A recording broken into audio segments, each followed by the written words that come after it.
Pandian store இன்னைக்கு serial எபிசோடில் என்ன நடக்க போகுதுங்கிறத இந்த வீடியோவில் பார்க்கலாம்.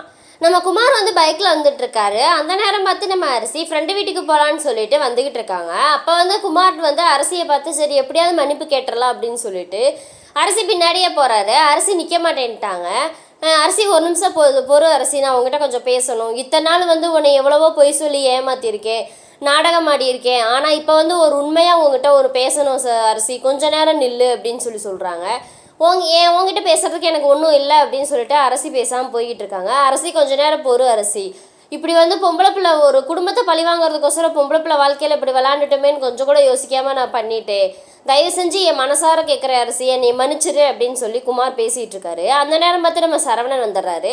சரவணன் வந்து குமார் மேலே வந்து கோவத்தில் வந்து அடிக்க வந்துடுறாரு. ஏன்டா என் தங்கச்சிட்ட நீ ஏன்டா பேசுகிற அப்படின்னு சொல்லிட்டு அடிக்கிறாரு. அதுக்கு வந்து அரசி விடுண்ணா, அவங்க எதுவும் பேச வரல, எதுவுமே பண்ணலை, நீ பேசாமல் விடு, எந்த தப்பும் பண்ணலை அப்படின்னு சொல்லிட்டு அரசி வந்து சொல்கிறாங்க.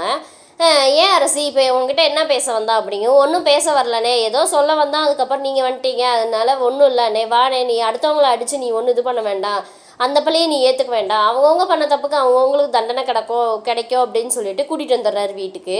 அப்புறம் அரிசி வீட்டில் இருக்காங்க. அப்புறம் வந்து அப்போதைக்கு வந்து கதிரும் நம்ம பழனியும் சாப்பிட வராங்க. சாப்பிட வர்றப்ப கோமதி வந்து பரிமாறிக்கிட்டு இருக்காங்க. பரிமாறவுமே பழனி கேட்குறாரு, ஏக்கா கொஞ்சம் ஒரு ஓடுறது பறக்கிறதெல்லாம் ஒரு நான்வெஜ்ஜெல்லாம் இல்லையாக்கா, இப்படியே வெஜ்ஜாக போட்டுக்கிட்டு இருக்கிற அப்படின்னு சொல்லி கேட்கவும் இருக்குதே அப்படின்னு சொல்லிட்டு எடுத்து வைக்கிறாங்க. அப்புறம் எடுத்து வச்சு சாப்பிட்டுட்டு இருக்கும்போது ராஜி வந்து எப்படியாவது கதிர்கிட்ட வந்து பர்மிஷன் கேட்கணுமே, இப்போ அத்தை நிற்கிறாங்களே என்ன பண்ணுறது அப்படின்னு சொல்லிட்டு நைஸாக போய் பேசி கோமதிட்ட, அத்தை உங்களுக்கு கால் வலிக்குதுன்னு சொன்னீங்களே, என்னத்த போய் ரெஸ்ட் எடுக்கலையா அப்படின்னு சொல்லி கேட்கவுமே, நான் எப்போ கால் வலிக்குதுன்னு உங்ககிட்ட சொன்னேன் அப்படின்னு சொல்லி கேட்குறாங்க. இல்லத்தை நீங்கள் சொன்னீங்கல்ல கால் வலிக்குதுன்னு அப்படிங்கும். நான் கால் வலிக்குதுன்னுலாம் சொல்லவே இல்லை, அது தினமும் இருக்கிற கால் வலி தான், கொஞ்ச நேரம் ரெஸ்ட் எடுத்தால் அப்போ சரியாக போயிடும் அப்படிங்குமே. அப்போ போய் நீங்கள் ரெஸ்ட் எடுங்க அப்படின்னு சொல்லிட்டு கதிருக்கு வந்து சாப்பாடை நிறைய அள்ளி வச்சு, இப்போ எதுக்காக நீ என்னை ஐஸ் வச்சிட்ருக்க அப்படின்னு சொல்லி கதிர் கேட்குறாரு. அதுக்கு வந்து நம்ம ராஜி சொல்கிறாங்க, அந்த காம்படிஷனில் கலந்துக்கணும் அப்படின்னு சொல்லிக்கிட்டு இருக்கும்போதே கோமதி வந்துடுறாங்க. கதிர் வேண்டான்னு சொல்லிக்கிட்டு இருக்காரு. கோமதி வந்து என்ன போட்டி அப்படிங்குமே, அந்த டான்ஸ் போட்டியா, அதில் தான் கலந்துக்க கூடாதுன்னு நானும் உங்கள் மாமாவும் சொல்லிட்டோம்ல, அப்புறம் என்ன அப்படின்னு சொல்லிட்டு இருக்கோமே. இல்லைத்த ப்ளீஸ் அத்தை எப்படியாவது பர்மிஷன் வாங்கி கொடுங்க அப்படின்னு சொல்லிட்டு இருக்கோமே, அதெல்லாம் முடியாதுப்பா அப்படின்னு சொல்லிடுறாங்க. அப்புறம் வந்து அரசி எல்லாம் உட்காந்துருக்காங்க, கோமதி எல்லாம் உட்காந்துருக்காங்க. பாண்டியன் வந்து ஹாஸ்பிட்டல் போயிட்டு வர்றாங்க. வந்து உட்காந்துருக்கோமே ராஜி வந்து கேட்குறாங்க, அந்த மாதிரி என்ன மாமா அந்த மாதிரி உங்கள்கிட்ட கொஞ்சம் பேசணும் மாமா அப்படிங்குமேனு. என்னப்பா சொல்லுப்பா அப்படிங்குமே. இல்லை நான் அந்த போட்டியில் கலந்துக்கிறேன் அப்படின்னு சொல்லுவோமே.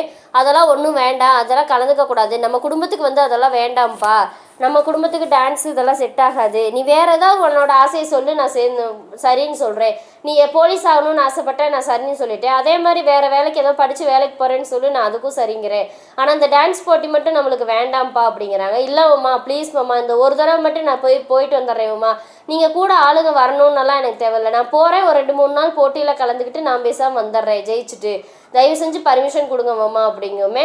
அதெல்லாம் வேண்டாம்ப்பா, சொன்னால் கேளு, நம்ம குடும்பத்துக்கும் டான்ஸுக்கு செட் ஆகாது, அதெல்லாம் ரெகுலராக ஆடிக்கிட்டு இருக்கவங்களுக்கு தான் அதெல்லாம் செட் ஆகும், அப்படியே உனக்கு டான்ஸ் ஆடணும்னு தோணுதா வீட்டில் ஆடு, இல்லைன்னா 2 பிள்ளைகளை கூப்பிட்டு வந்து வீட்டில் உட்காந்து சொல்லிக் கொடு, அதுக்கு நான் மாட்டேன்னு சொல்ல மாட்டேன், ஆனால் இங்கேருந்து வெளியூரில் போய் டான்ஸ் எல்லாம் வேண்டாம் அப்படின்னு சொல்லிக்கிட்டே இருக்காங்க. ராஜி கேட்காம ப்ளீஸ் மாமா பர்மிஷன் கொடுங்க, நான் போனேன்னா வந்துடுறேன், இந்த ஒரு தடவை மட்டும், அதுக்கப்புறம் நீங்கள் டான்ஸ் என்னை ஆடவே வேண்டான்னு சொன்னாலும் நான் ஏற்றுக்கிறேன் அப்படிங்கிறாங்க.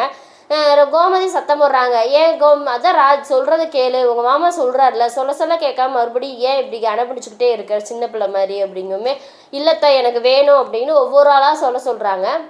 கோமதிகிட்ட போய் கேட்குறாங்க. அப்புறம் சரவணன்கிட்ட கேட்குறாங்க, இல்லைப்பா நான் எப்படி சொல்லி பர்மிஷன் வாங்கி கொடுக்க முடியும் அப்படிங்க. கதிர் சத்தம் போடுறாரு, ஒரு தடவை சொன்னால் உனக்கு புரியாதா ராஜி, தயவு செஞ்சு சொல்கிறத கேளு ராஜி, வேணான்னா விடுவேன் அப்படிங்கும், நீ உங்கள் வேலையை பாரு, நான் எப்படி இருந்தாலும் நான் கலந்துக்குவேன் அப்படிங்குமேனு. பாண்டியன் நீங்கள் என்னமோ செய்யுங்க அப்படின்னு சொல்லிட்டு போயிடுறாங்க. பழனிகிட்ட போய் கேட்குமே, ஐயோ அப்பா சாமி இந்த வீட்டில் நான் இருக்கிறது உனக்கு பிடிக்கலையா அப்படின்னு சொல்கிறாங்க. இப்போ இல்லை அப்புறம் மீனாட்டையும் போய் சொல்கிறாங்க, மீனா பேசாமல் இரு ராஜி, நான் போய் மாமாட்ட பேச முடியாது அப்படிங்குமேனு. ப்ளீஸ் மாமா எப்படியாவது பர்மிஷன் வாங்கி கொடுங்கன்னு சொல்லிக்கிட்டே இருக்கிறாங்க. அதை பாண்டியன் கேட்காம எந்திரிச்சு போயிடுறாரு. இதுக்கு மேலே உங்கள் இஷ்டம், நீங்கள் என்னமோ செய்யுங்க அப்படின்னு சொல்லிட்டு போயிடுறாங்க. அதுக்கு கோமதி கேட்குறாங்க, நீங்கள் அப்படி சொன்னீங்கன்னா அவன் பேசாமல் கிளம்பி போயிட்டானா என்ன பண்ணுறது அப்படிங்கும். அந்த பிள்ளையோட விருப்பம் அதுதானே, அதுக்கு நம்ம என்ன பண்ண முடியும், நான் சொல்கிறத சொல்லிட்டேன், இதுக்கு மேலே அது அந்த பிள்ளையோட விருப்பம் அப்படின்னு சொல்லிட்டு பாண்டியன்னு போயிடுறாரு.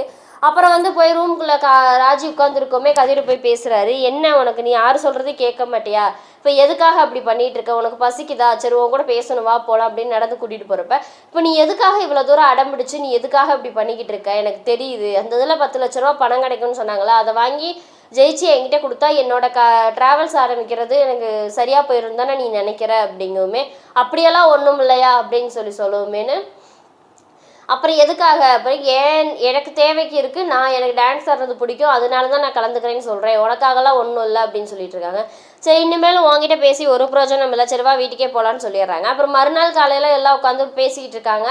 செந்தில் உட்காந்து பேப்பர் படிச்சுட்டு இருக்காங்க. ஆமாம் கவர்மெண்ட் வேலைக்கு போயிட்டான்னு சொல்லி வெகுமானம் பண்ணிக்கிட்டு இருக்கா அப்படின்னு சொல்லி செந்தில் வம்பிழுத்துட்டு இருக்காங்க.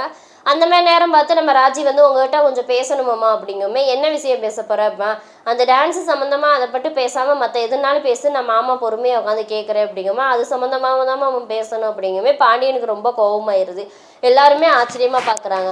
நீ இதுக்கப்புறம் ராஜி வந்து டான்ஸில் கலந்துக்குவாங்களா இல்லைங்கிறத வந்து அடுத்த வீடியோவில் பார்க்கலாம். இந்த வீடியோ பிடிச்சிருந்தா மறக்காமல் லைக் பண்ணுங்கள்.